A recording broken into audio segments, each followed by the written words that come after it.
This is all planned in cooperation between the authorities and the civil rights groups. An area had been marked out where they were allowed to demonstrate right in front of the Cow Palace. You can see there the arched roof of the Cow Palace, from which, inside of which, in a glass booth, we are bringing you these proceedings. We'll have more from San Francisco on the Republican National Convention in just 1 minute. This is Jim McKay. Watch closely now. See how many of these exciting sporting events you can name. Some of them take place in this country, and some take place only in foreign lands. But you'll see them all these and many more, and you'll learn all about them week after week on ABC's Wide World of Sports. You'll see America's champion athletes and the champions of other countries compete. You'll travel the world to see the most exciting sports events wherever they occur. Take a look.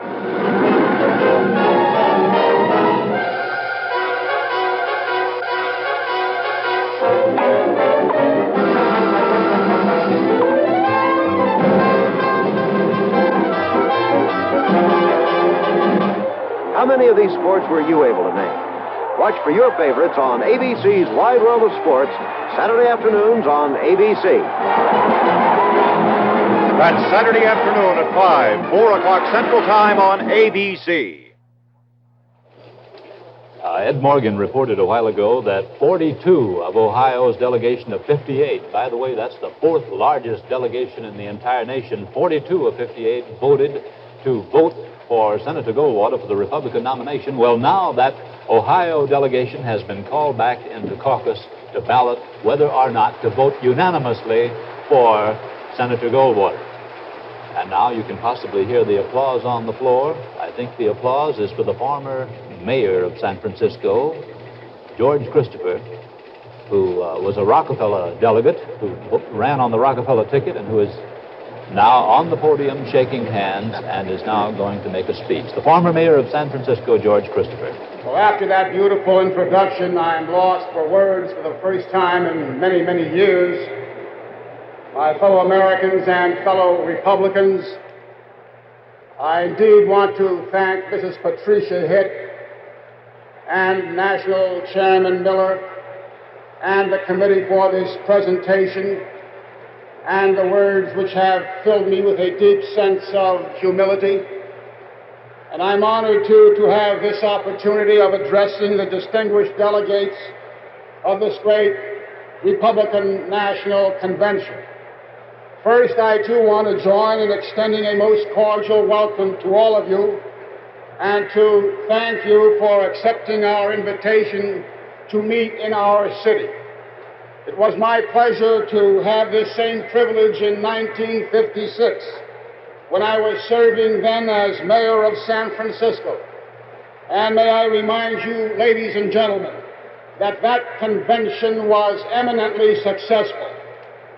I am confident that as we nominated the President of the United States from this rostrum in 1956, we shall do so again in this year of 1964.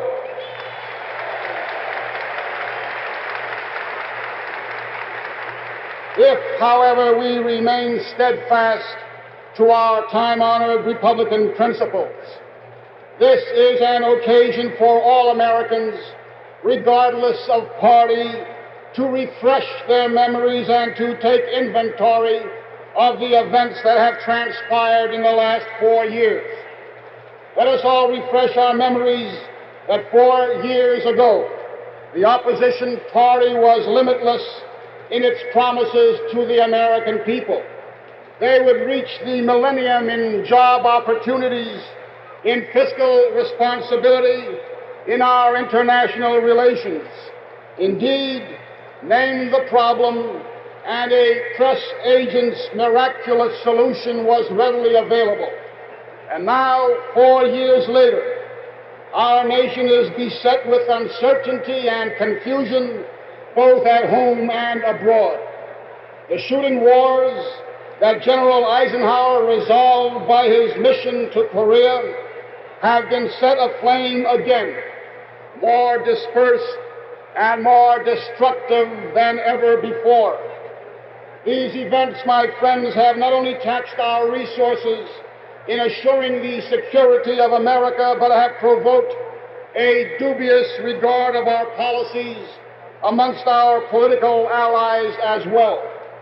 In the campaign of 1960, the opposition party, with rampant political abandon, charged deficiencies in every conceivable American effort, whether it involved our missile program, our international prestige, our domestic economy, our job potential, our international trade and credit, or any subject that might entice another stray vote. The world was told that America was woefully inadequate. Where are we now? Look at our debt, a new frontier indeed. Look at our nation's current budget, a new frontier in public spending indeed. In 1960, the opposition party told the world that 17 million Americans were going to bed hungry every night. And now, 4 years later, the incumbent president tells the world there are 35 million Americans living in poverty. I will not question the validity of these figures. In fact, I think we must thank the incumbent administration for reminding us of a situation which permits some comparisons.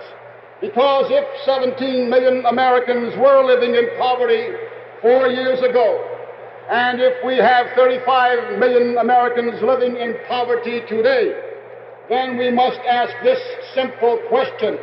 Who, I ask, who has been minding the store in the past 4 years?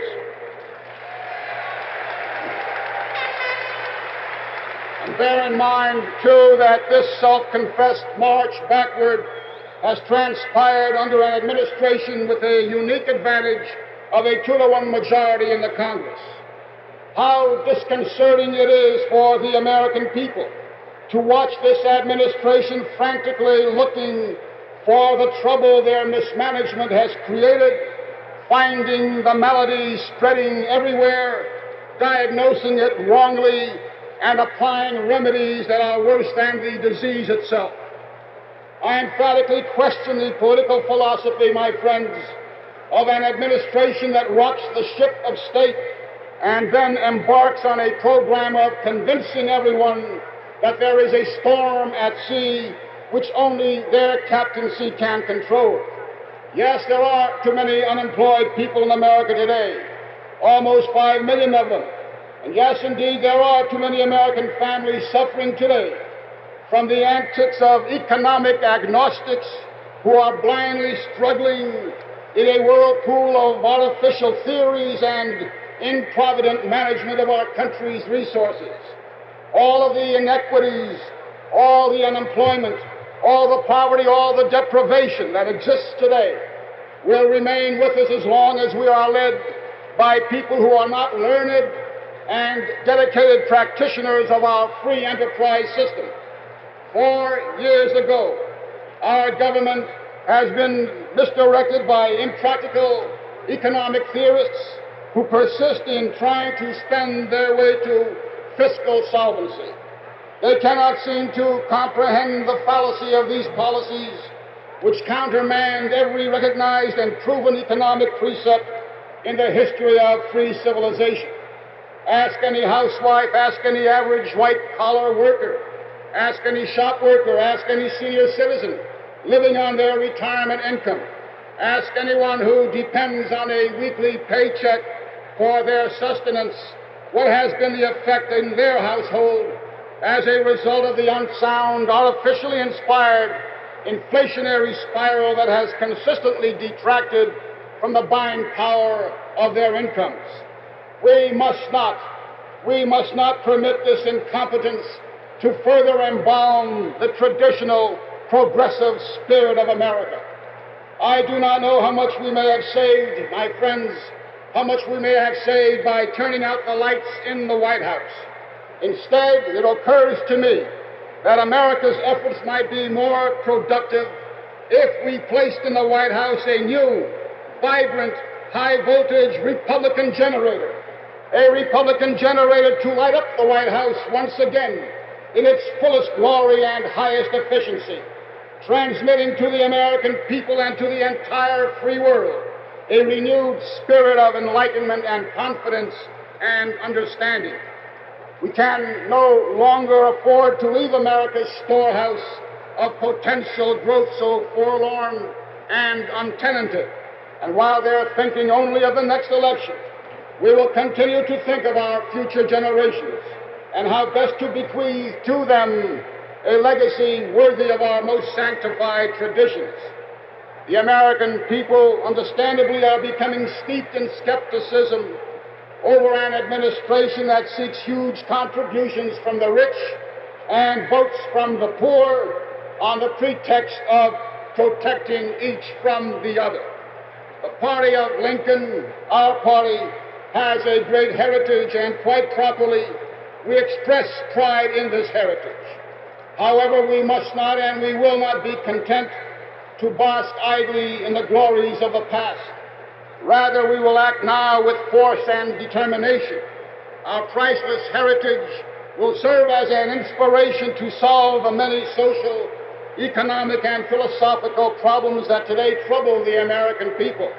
And we will, by spirit and by action, manifest our concern for the dignity and the self-respect, the equal opportunity, and the human rights of every American. We shall indeed exemplify our abiding respect for the heritage of the Republican Party by acting vigorously and forthrightly in the ever-living present. We will persevere in these efforts because we are adherents to the proven principles that have carried our country forward over the decades under the inspired doctrines enunciated by the founding fathers of our country.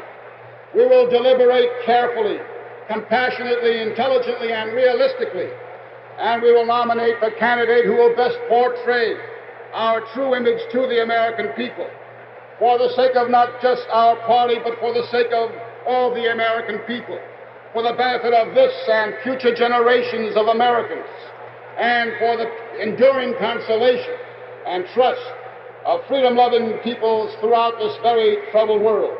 Again, a thousand welcomes to all of you. Let's stand by as a united party and go on to victory in November. Thank you very much.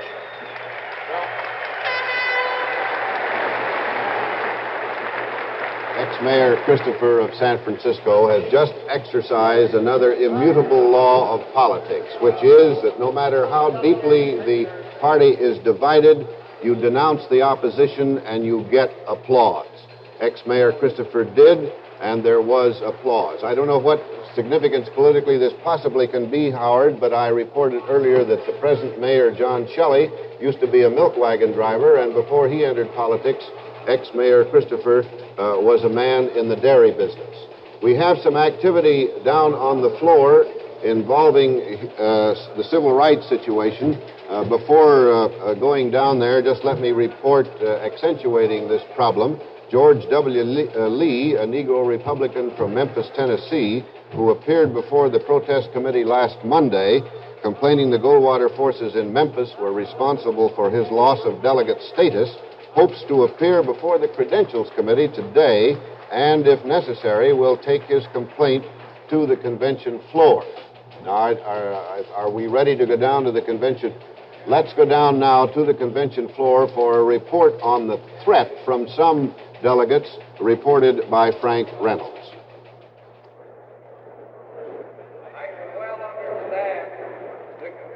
The talk of a walkout of Negro delegates at this convention is more than just talk. This is Mr. George Parker, a delegate from the District of Columbia, who took part in that exchange with Senator Goldwater in the Platform Committee last week. Mr. Parker, you've taken part in these meetings, and is there going to be a walkout of Negro delegates? I have every reason to believe that there will be. I attended several conferences in which it seems to have been almost the unanimous opinion of those who attended that there should be a walkout if Goldwater is nominated. At what point will that walkout take place, Mr. Parker? I expect that to occur upon the fact when he is elected. You mean when he gets 655? 665 votes. The Negro delegates will get up and leave the convention. That's the plan. And it was the plan up until this morning. I don't believe there has been any change in it, and I doubt that there will be any change in it. Mr. Parker, when the Negro delegates walk out of this convention, are they walking out of the Republican Party, too? Well, not necessarily so. I think that it was a consensus that they ought to support the candidates in their various states, but not the nominee for president. Well, this will be rather a dramatic call to Negroes all over the country to oppose Senator Goldwater. And that is the purpose of it, because we feel very sincerely that he should not be supported. Mr. Parker, how long have you been a Republican? All of my life. My father ahead of me was a Republican, and I voted the Republican ticket as soon as I became 21. I voted it consistently ever since. Have you ever voted Democratic? No, I have not. I have not, and I hope I shall never have to. But this year you might. I would hate to do it. I can say specifically that I can't vote for Goldwater. But as to whether I'd vote for Johnson, I would not like to say. I doubt that I would. Thank you very much, Mr. Parker. Now back to ABC News anchor booth. There are 2,600 delegates and alternates here. Of those, there are 8 Negro delegates and 4 Negro alternates. James Haggerty of ABC reported from the St. Francis Hotel in Midtown San Francisco that John Eisenhower, the general's son, will introduce Governor Scranton at a rally for Governor Scranton in Union Square in front of the St. Francis Hotel later today. A while ago, you saw Senator Goldwater meeting with President Eisenhower. We go back now to the St. Francis Hotel now for a report on that meeting by ABC's Bill Lawrence. Just a few minutes ago, former President Eisenhower and Senator Goldwater concluded about a 15-minute meeting.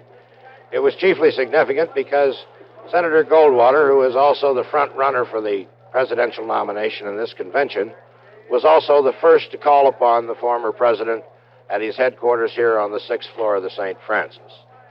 Governor Scranton, who might have been expected to come early, has not even asked for an appointment yet, but he will be given one as soon as he does request it.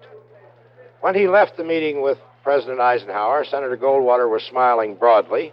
I asked him how he now stood in the battle for the nomination, and he estimated his first ballot strength at about 800 votes.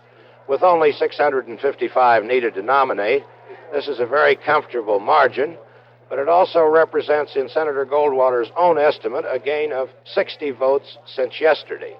I asked him how come the gain, and the senator replied that his cause had been greatly helped by Governor Scranton's letter challenging him to an open debate on the floor of the convention before the nomination procedure begins on Wednesday. There will undoubtedly be a long list of politicos coming in and out of the St. Francis to see General Eisenhower in the next few days, but it seems apparent now that the Scranton forces have given up any hope they might ever have entertained that the former president would endorse them or give them some help either in public or in private chats with the delegates. This is, of course, a realistic view of the situation because Senator Goldwater does have this convention in his firm grasp, and General Eisenhower is content to remain neutral. This is Bill Lawrence in the lobby of the St. Francis Hotel. ABC's political editor, Bill Lawrence, just reporting on the Eisenhower-Goldwater meeting earlier today. We'll be back with more of ABC's coverage of the Republican National Convention in just 1 minute. Okay, Mike, we got a minute break. Better set up for the next shot. Got another cigarette? Help yourself. Thanks. I'm smoking Raleigh's now, too. Oh? Yeah, last Friday night when we were setting up. Smoked some of yours. Like the taste. Raleigh's have a real tobacco taste. Did you save the coupons? Sure do.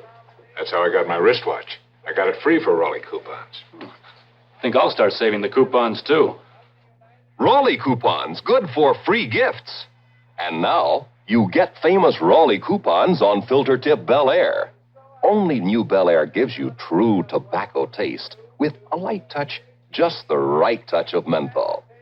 Enjoy extra smoking pleasure, plus valuable Raleigh coupons on Raleigh filter tip or plain end and on light menthol Bel Air.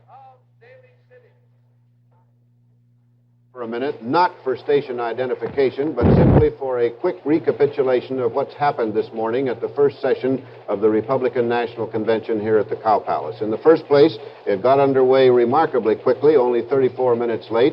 In the second place, the Ohio delegation caucused and gave Senator Goldwater 42 out of the delegation's total of 58 votes. In the third place, the Illinois delegation caucused and indicated an increased strength for Senator Goldwater there. In the fourth place, Senator Hiram Fong of Hawaii announced that he would run on the first ballot as a favorite son. Now, whether this is a Scranton ploy to try to delay Senator Goldwater has not yet become clear, although Senator Fong did report that he would not find it difficult to run on the same ticket with Senator Goldwater. Howard, have I left? Oh, one other thing, particularly that we've just reported from the floor. The Negro delegates to the convention, numbering only 8 in all, have threatened a possible walkout against Senator Goldwater's candidacy. Have I forgotten something, Howard? I think you've covered almost everything. We now want to have a report from the pickets outside. There's a picket line still moving outside, and we have a correspondent there, Roger Grimsby, who is going to report to us about that scene there. I'm standing just outside the main entrance of the San Francisco Cow Palace. And here, in an area that has been bounded by police as an area for picketing, there are pickets. The pickets began their marching, their singing, their chanting, their protest over the possible nomination of Senator Barry Goldwater at 10 o'clock this morning. They have promised to continue this kind of parade and picketing through every single session of the GOP National Convention. This is Roger Grimsby. Now, Senator Thomas Kuechel, who is the biggest vote getter in California Republican circles, is going to make a speech, and here he is on the podium. We go down to the podium. Delegates to the Republican National Convention, my fellow Republicans, ladies and gentlemen, California is highly honored that our party should choose San Francisco for its national convention in 1964.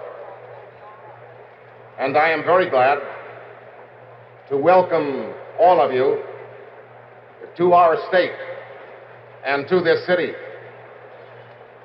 Your decisions will be of the most profound importance to the future of our republic, and beyond that, to the future of mankind.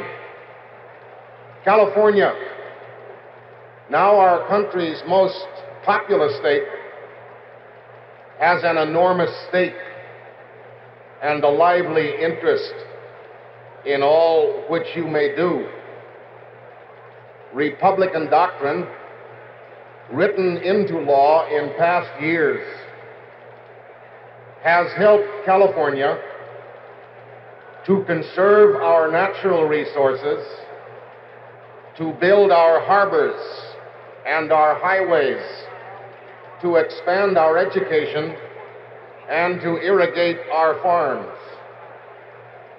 Living alongside the Pacific Ocean and sharing a common boundary with a friendly foreign neighbor, our cosmopolitan 18 million citizens are drawn from every one of the earth's corners, and perhaps from every blood and faith. And together we share a common pride that we are all free.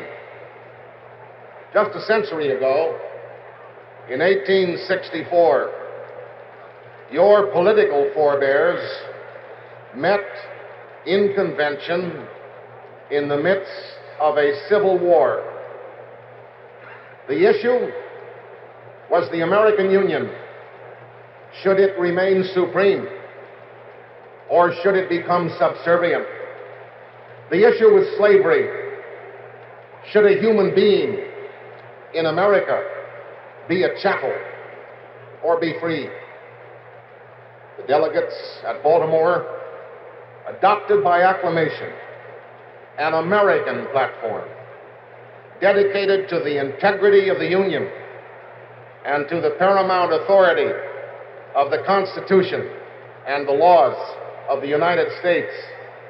It courageously sought to end slavery. Lincoln was vindicated, and the Union emerged triumphant. The world has turned over many times since the conflict of the 1860s, but the struggle against slavery in all its ugly forms and facets remains an unfinished task. But the Republican Party, by its solemn word, again and again has rededicated itself to equal treatment and equal dignity before the law to all our people, rich and poor, black and white, Christian and Jew. And in the worldwide fight against the slavery of imperialistic, godless, international communism, Republican platforms and Republican leadership have consistently pledged a strong America so that we shall remain a free America. We have accepted the inescapable duty of leadership in the global quest for liberty and for peace with justice, where our newfound nuclear power may serve the human race rather than exterminate it and obliterate this globe.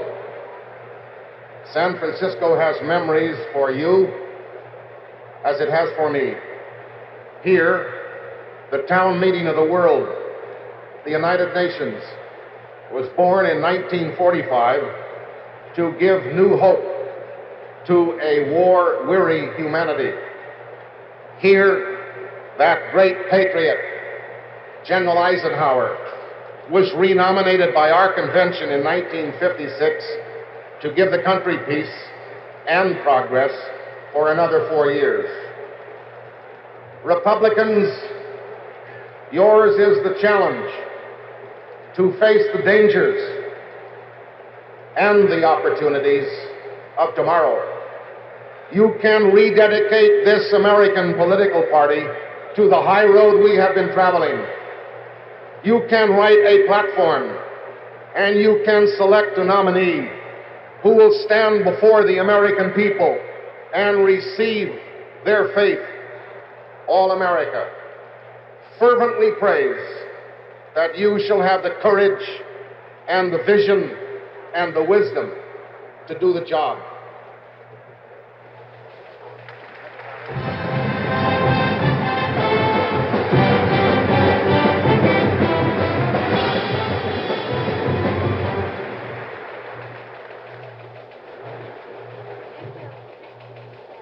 The music you have been hearing this morning.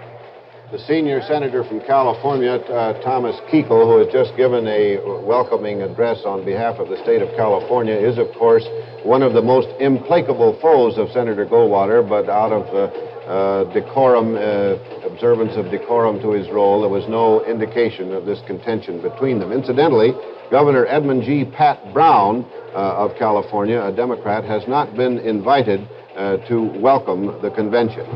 Scranton forces have prepared a resolution for presentation at the opening session today, challenging the seating of lily white delegations from the South. We'll be back with more of ABC's coverage of the Republican National Convention after a word from Xerox. You lay the original down, turn the little knob, press the little button, and wait. You lay the original down, turn the little knob, press the button, and wait. And you know what? If you can do that, you can copy a cat, or an orange rubber mouse, or a deed to your house, or your rich uncle's will, or an unpaid bill, or a page from a book, or a picture you took, or your company's mail, or a recipe for snail, or a big red rose, or your big red nose, or a crook's fingerprints, or a leftover blintz. Well, I knew he couldn't do that, you know.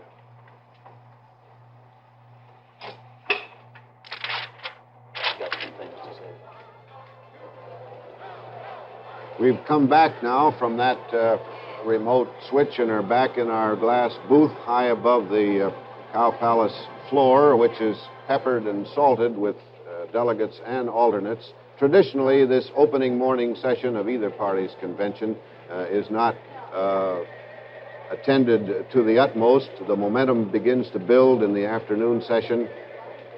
And we have just been informed that ABC's Frank Reynolds has made contact with New York Governor Rockefeller down on the floor, and we're going to try now, although we're having a little difficulty, we're going to try. Frank Reynolds down on the floor with Governor Rockefeller. Yes. Governor Rockefeller has now taken his place here in the New York delegation. Governor, a floor fight is about to erupt here. Is that right? That is correct. What's it going to be? On credentials. Rules on credentials to prevent discrimination. Actually, you're going to move that the rules be changed to disbar or to disallow anyone from taking a seat. The Scranton forces, yes, are going to move this. Governor Rockefeller, I wonder if you can make an evaluation of the prospects of any change in the move toward Goldwater in this convention. I don't think that you can say there is a move towards Goldwater. I think Scranton has been gaining strength. The polls, which now show him universally, the polls throughout the country, a 60-30 favorite over Goldwater. He's gaining popular strength. That is a delegate strength, Governor. Every estimate, Governor, is, nevertheless, that Goldwater already has a sufficient number of delegates to win on the first ballot. That is not Scranton's estimate. Is it your estimate? I'm following his estimate. I'm working with him. And you know for sure that Senator Goldwater does not have enough for a first ballot? I'm just giving you the Scranton estimate of the situation, and with the popular support growing throughout the country, Governor, I think the delegates will increasingly be responsive to that reaction. How is it manifested, Governor, this popular support that you say is growing for Scranton? Well, we haven't had the vote yet. Do you think it will show up in the delegates? Will it be manifested on the floor here? I've already given you my opinion. Governor, this morning the Ohio delegation, just one at a time. Yes. The Ohio delegation this morning, 42 votes for Scranton or Goldwater. For Goldwater. How do you? They haven't voted on the floor yet either. No, sir, but they had a caucus, and 42 say they're for Goldwater. Well, Governor, are you saying that people are voting one way in caucus, and then they're going to vote another way when they get out on the floor? Listen, I've given you my opinion. That's what you asked me. Thank you, Governor. All right. That apparently is about all we're going to get out of Governor Rockefeller at this moment. But watch now for this floor fight to erupt over credentials. Now back to the ABC News anchor booth. We have been watching the ceremonial parts of this first session, but now the organizational part, getting it ready to do business, has begun. There's a roll call going on down at the podium now. The roll call is being given by Mrs. C. Douglas Buck, Jr. of Delaware, and if you want to know, as you can probably suspect, Mrs. Buck is a concession to the television age. She is a tall, handsome, young woman who was chosen especially because she is photogenic. The delegate from Iowa, Senator Jack Miller. Mr. Chairman, I move that further reading of the roll be dispensed with, and that the Secretary be instructed to incorporate the call at this point in the proceedings of this convention with the same force and effect as though read in full at this time. You have heard the motion. Is there a second? All in favor will say aye. Contrary, no. The motion is adopted. It is ordered that the remainder of the call be not read, but that it shall be incorporated as a part of the proceedings of this convention with the same force and effect as though the call were read in full at this time. The next order of business is the presentation of the temporary roll of the convention. Will the Secretary please come forward to present the temporary roll of the convention? Mr. Chairman, in accordance with the instructions of the Republican National Committee, I now present the temporary roll of the delegates and alternate delegates to this convention. temporary roll of delegates and alternates certified to this convention by the Republican National Committee has been presented by the secretary of that committee, and under our rules of procedure will be referred to the Committee on Credentials when selected.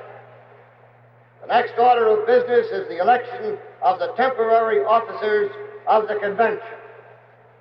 I have been instructed by the National Committee to nominate as your temporary chairman the Honorable Mark Hatfield, Governor of the State of Oregon.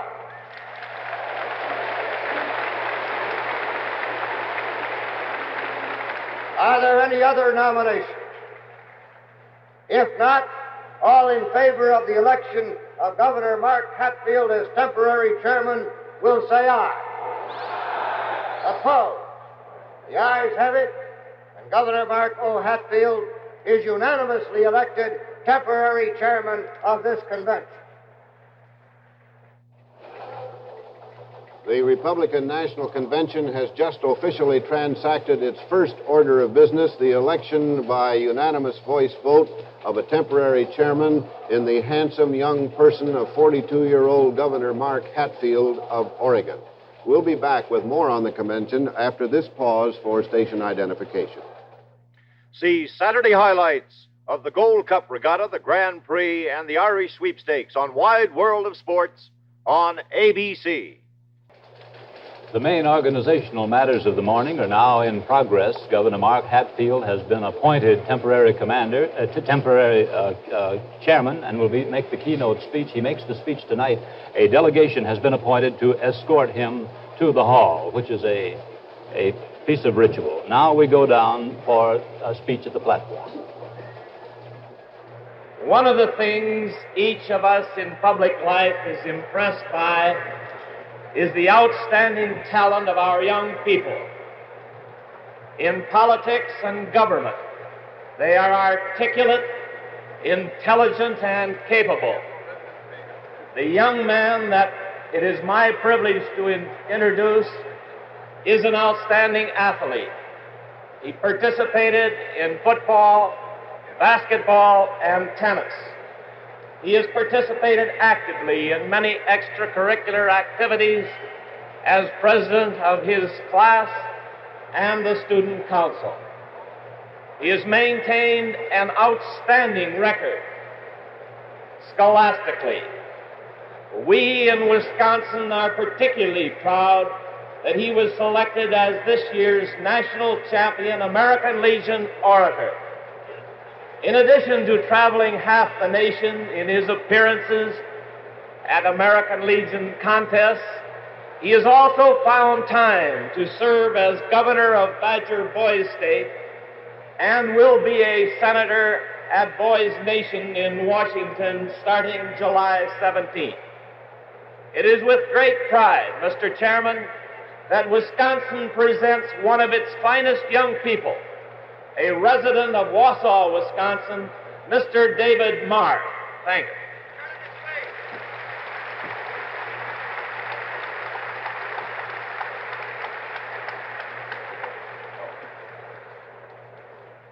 Thank you, Mr. Knowles.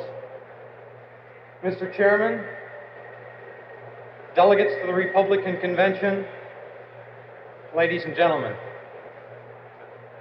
I wish to express my gratitude, first of all, to the organization that made it possible for me to be here. Many of their members died that we might live. All were prepared to pay the supreme sacrifice. I refer, of course, to the American Legion, who each year, as part of its Americanism program, sponsor an annual oratorical contest. I wish to, in particular, express my appreciation to National Commander Daniel F. Foley and Americanism Chairman Daniel O'Connor, who are responsible for this part of this program for the American Legion. I know that I speak for all high school youth in commending the Legion for sponsoring this project as part of their Americanism program. The title of my oration was our Constitution, temple of freedom.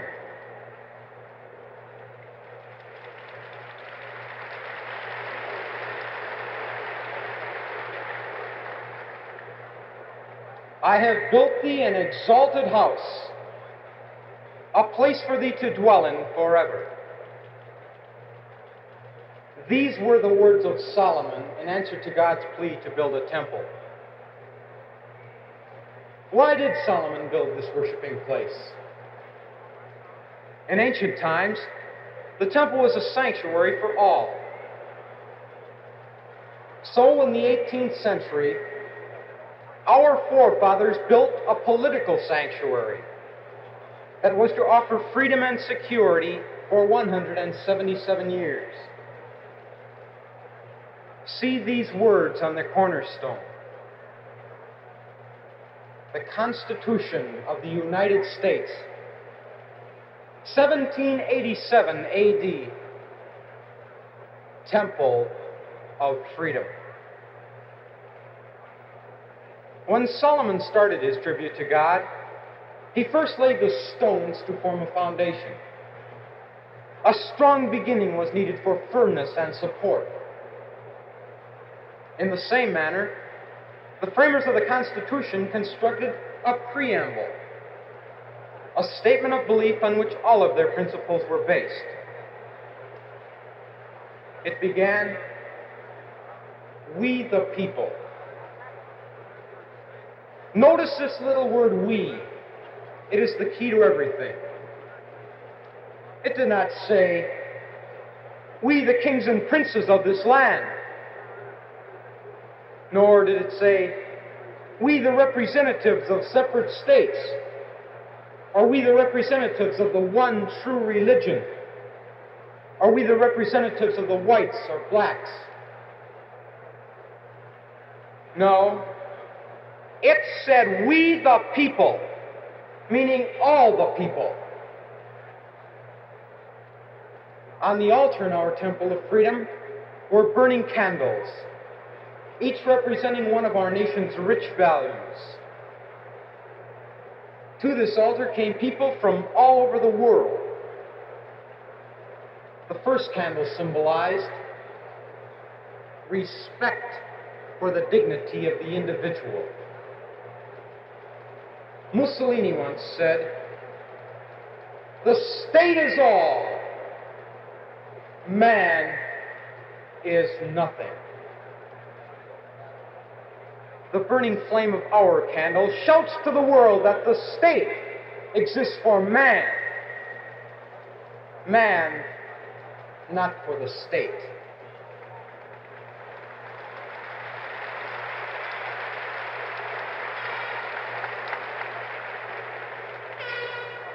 The second candle represents respect for freedom.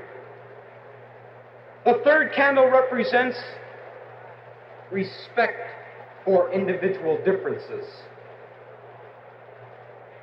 These burning candles reflected values based on a deep faith.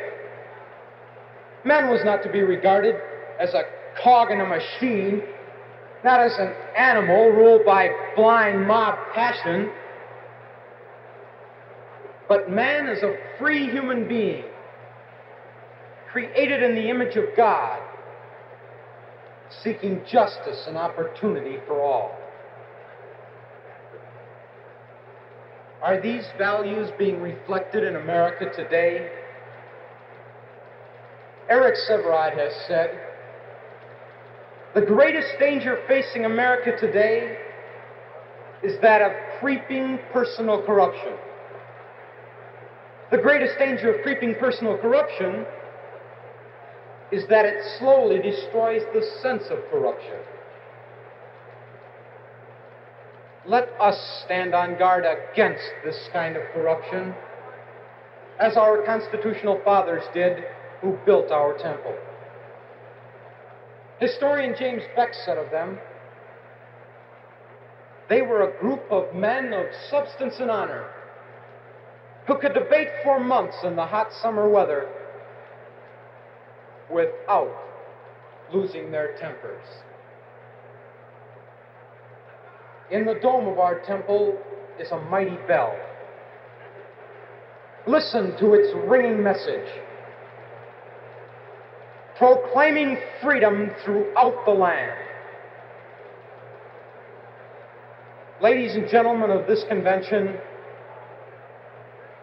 ask not for whom this bell tolls.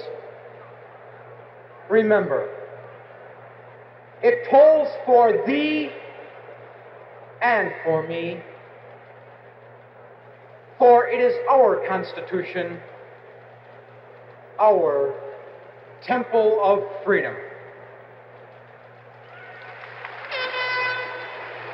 That clean-cut young man was David Bruce Marth, 16-year-old citizen of Wausau, Wisconsin, the winner of the American Legion Oratorical Contest. We'll have more from San Francisco on the Republican National Convention in just 1 minute. Hello, this is Rube Goldberg with a scheme to make saving easy and automatic. Here's the way it works. Man A is asleep in bed, and his contented breathing inflates balloon B. Bird C in cage thinks balloon is an egg and sits on it, causing string D, which is attached to bird, to unlock reel on fishing pole. Line unwinds, lowering sinker E, which hits man on big toe. Switching of toe turns on fan F, blowing money G from dresser into wall safe H. Or an even easier way to save is to buy United States savings bonds on a regular basis through the payroll savings plan where you work. When you sign up, your savings are set aside before you get your pay. And U.S. savings bonds pile up for you automatically. Ask about this plan next payday.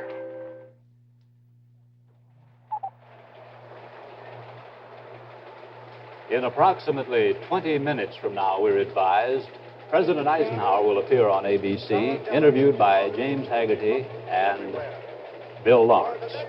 Here you see the whole floor. These delegates, the average age of them is 50. The average income is $15,000. You can see they're well above the national average in all respects. More than 80% of them have had a college education. It's a vast change in the quality of delegates since the old days when there was one time when all the delegations were not filled, and if you happened to be a tourist in the town where the convention was taking place, you could go and sit down and be a delegate. Now we're going outside for an interview with James Farmer by ABC correspondent Roger Grimsby. The pickets, the parades, and the singing will continue here throughout the GOP National Convention. The Corps' plans go beyond that. This is James Farmer, Corps' National Director. What are those plans? In the event Senator Goldwater is the Republican nominee, then we plan to picket every meeting that he holds, every speech that he makes during this whole convention campaign. Assuming his nomination here in San Francisco, will there be anything but parades and picketing as a result? Well, there'll be rather massive demonstrations, and I, of course, cannot anticipate or predict what will happen in the next few days of this week. Could civil disobedience be a part of it? That might be conceivable. Would this be a core direction, or would individuals act as individuals? Well, we expect that whatever is done will be under core direction. You would say, then, that the nomination of Goldwater will set off civil disobedience very likely. I expect that it will, not only here, but elsewhere in the country. Thank you very much, Mr. Farmer. In addition to this, the picketing continues. There has been some heckling in the area. The area of picketing is restricted according to an agreement that was made with the San Francisco, Daly City, and San Mateo County Sheriff's offices. In addition to that, some pickets are on the outside. They carry signs with the name Goldwater. There has been some heckling, but whenever it has erupted, it has been stopped quickly by the sheriff's officers.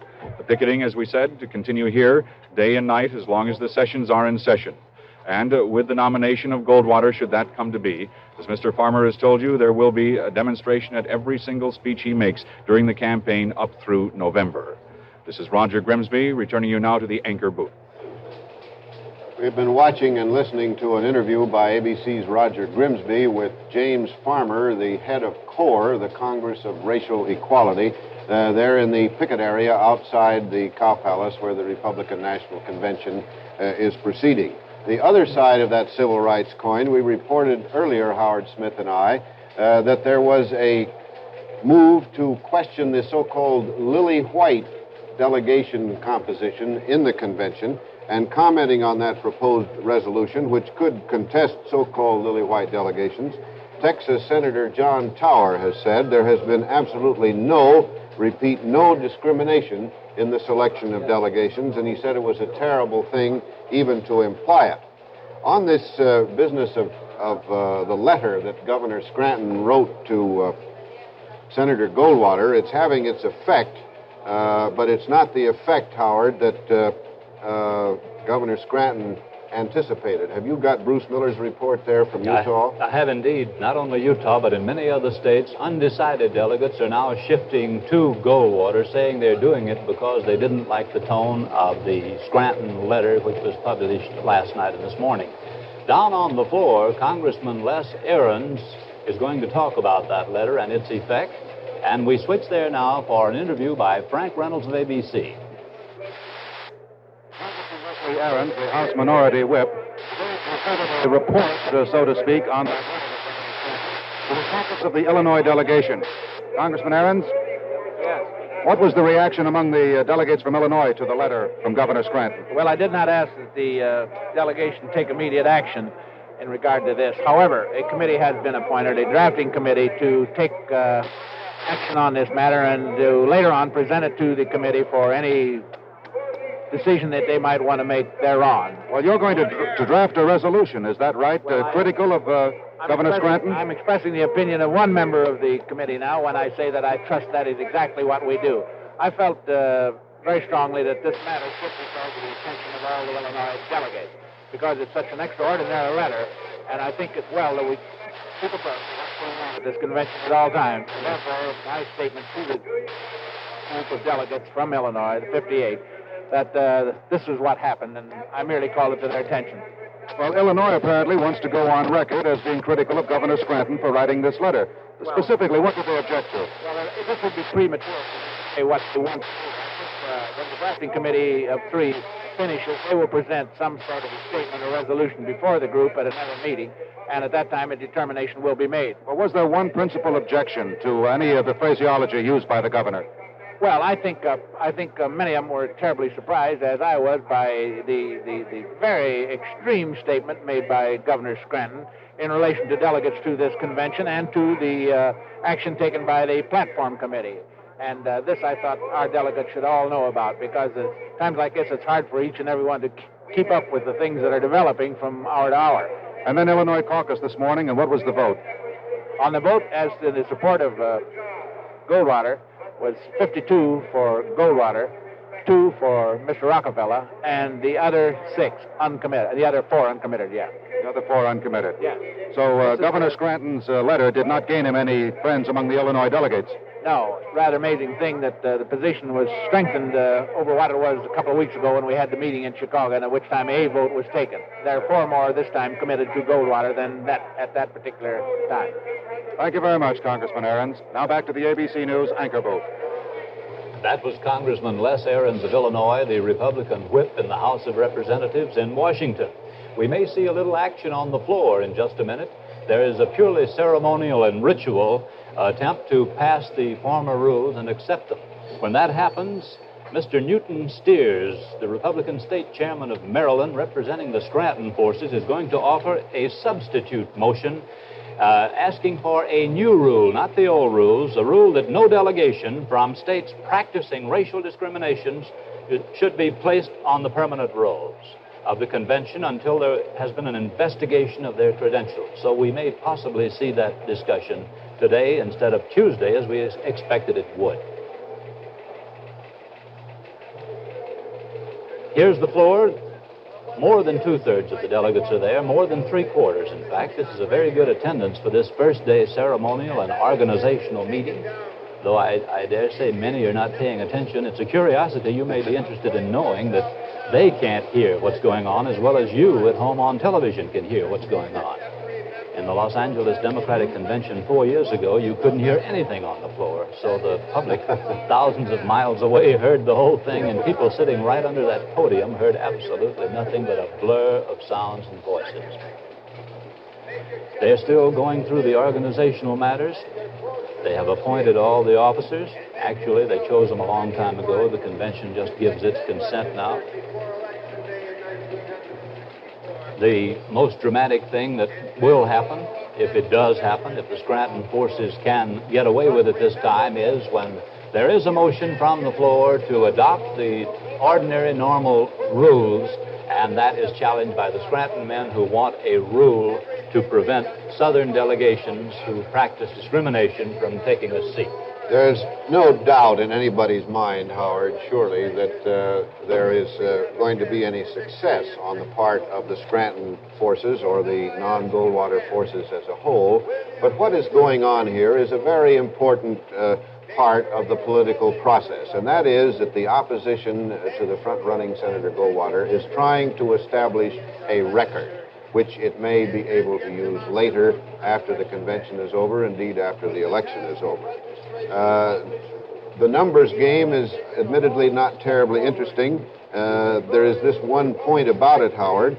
For the first time, I think in the procedure of last week and this week, the ABC total is more modest than Senator Goldwater's total himself. In that exclusive pickup we had from the St. Francis Hotel a little while ago between our Bill Lawrence and Senator Goldwater, the senator claimed on the air, and this was for the first time by him, that he himself thought that he would have over 800 delegates on the first ballot. That is substantially larger than he has claimed personally before, whereas ABC's own total is 790, with a total committed and favorable to Governor Scranton of Pennsylvania, only 183. As Howard Smith indicated a little while ago, we simply want to underline the fact that a chain reaction favoring Goldwater has set in as the result of the Scranton letter. We pause now for 5 seconds only to permit our stations to identify themselves.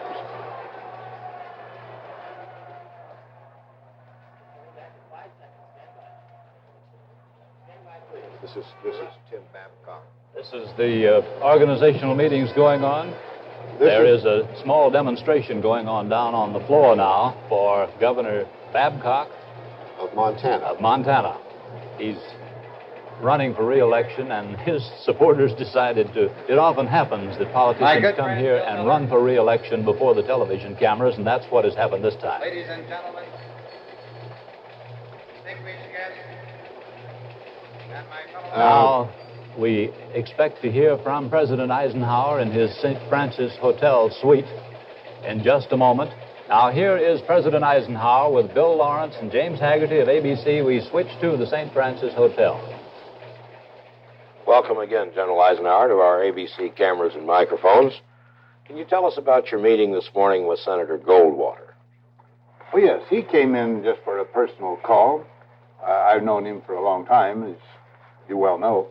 And it was just another friend coming in, and he had nothing of a substantive character to bring up.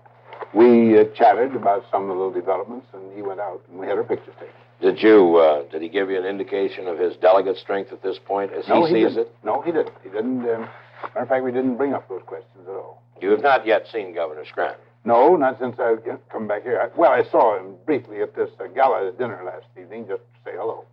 But I've been told that we can arrange a mutual convenient time why he's going to come over to see me. General, there was some disagreement, of course, out here on the civil rights plank in the platform.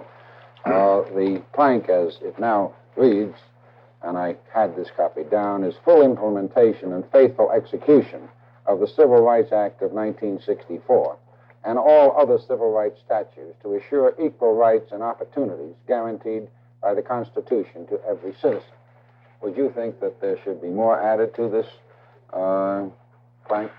I think it could be helped some, yes, Jim. You will recall that during my years in the White House, we constantly referred to this question as a moral one as well as a legal one. If we are going to depend completely on a great federal police force to go and investigating a group to find out all the violations and get an enormous, I say, law enforcement thing and depend only on law, then I think we're making a mistake. I really would like to see the Republican Party to commit itself and all its members, as so far as possible, all Americans, to adopt a moral commitment. All of us are saying, in effect, we are going to try to make this work quietly, calmly, as just as decency and fairness dictate. And in this way, I think, we will lessen the need for, you might say, every kind of organization to prying around to see whether there's been a violation. I personally would like to, myself, take a pledge to help with that as a loyal Republican, take a pledge to that effect.